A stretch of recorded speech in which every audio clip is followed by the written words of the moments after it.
হালকা শীতের দুপুর, তার সাথে গরম গরম ভাত, বেগুনি, তার সাথে একটু কষা মাংস।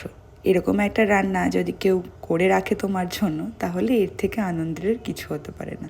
আজকের লাঞ্চটা হাজব্যান্ড রান্না করে রেখেছিল, তো সেটাই খুব আয়েশ করে বেড়ে সাজিয়ে গুছিয়ে দুজনে মিলেই খেয়ে নিলাম। এখন দুপুরে একটা টানা ভাত ঘুম দিয়ে রেডি হয়ে নেব কিছু গ্রসারিস আনতে।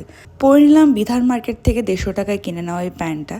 ভেবেছিলাম এরকম একটা ভালো প্যান্ট কিনবো, কিন্তু খুঁজেই পেলাম না। তারপর পরে নিলাম হাইনেক, পরে নিলাম এই সোয়েটারটা। এতগুলো পরার দরকার নেই, এতটা শীত নেই, কিন্তু বাইকে যাব বলে এত প্রোটেকশন।